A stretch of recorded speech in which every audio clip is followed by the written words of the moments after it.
সবাই সবকিছু শুনছে। যেটা বিষয় সেটা হচ্ছে যে 3 দিন সময় দিতে হবে, কারণ এই জিনিসগুলো প্রত্যেকটাই আপনারা নিজেরাও ভালোভাবে জানেন। হয়তো বা এখন এই ঝোঁকের মাথায় জিনিসটা কাজ করছে না, বাট আপনি ঠান্ডা মাথায় চিন্তা করেন যখন, এই জিনিসগুলো হঠাৎ করে এক বসাতেই হয় না।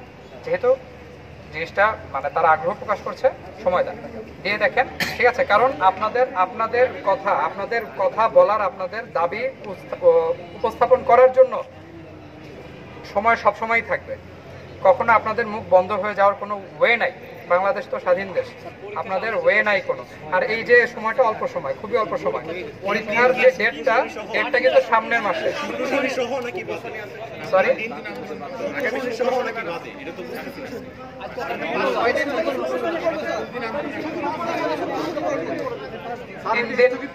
3 দিন আপনি 3 দিন ধরে নেন।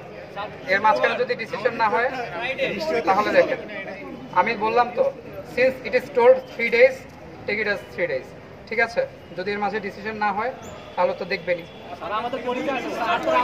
আমি আপনাকে এই যে ওই ওয়ার্কিং নন ওয়ার্কিং এগুলো ফুটাইল কথাবার্তা, হ্যাঁ, এগুলো বলছি না আমি। যেহেতু 3 দিন বলা হয়েছে, 3 দিনই থাকেন। যেহেতু ওনারাই বলেছেন যে 3 দিন সময়, তো দেখেন 3 দিনে কি হয়। আবার বলেন, সরি। আমি ভাইয়ারা যাওয়ার পরে আমি কথা বলেছি, তারা আমাকে বলেছেন যে they need a bit time to reconsider everything. তো ওনারা একটু দেখুক, ওনাদেরকে সময় দেন। তখন বলেছি কতদিন, তারা বলেন যে 3 দিন তো মিনিমাম লাগবেই সময়, ঠিক আছে? তো এটা ওখানে বোর্ড মেম্বার সবাই ছিল, 3 দিন সময় চেয়েছে, আপনারা 3 দিন দিয়ে দেখেন, ঠিক আছে? আর ভাইয়া না, এই ফিউচারে আমি কালকে মানে আমার কাছে আমি আজকে আপনাকে বুঝাই দিব, কালকে তো মরে যেতে পারি, ঠিক আছে? তখন আমার বাসায় যেয়ে হামলা করা যাবে না। তো আমি ফিউচারের কথা ভাইয়া, আমি আপনাকে তো এখন আপনি এটা নিজেও বুঝতে পারছেন, আপনারা সবাই প্রচন্ড ব্রিলিয়ান্ট, প্রচন্ড মেধাবী এবং সম্মানিত লোক। আপনারা জিনিসটা একটু মানে ঠান্ডা মাথায় বুঝে চেষ্টা করেন।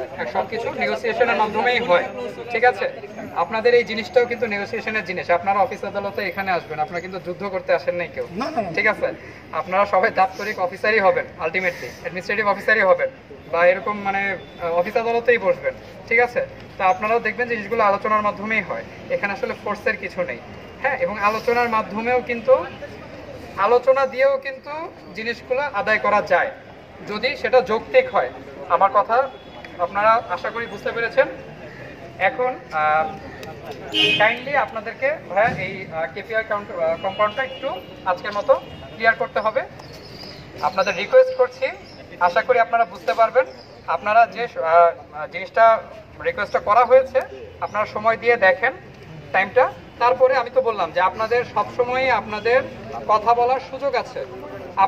আপনি না থাকলে উনি থাকবে, উনি না থাকলে উনি থাকবে, আপনাদের সবসময় কথা বলার সুযোগ আছে। প্লিজ এখন আপনারা আজকের মতো ব্রেক করেন।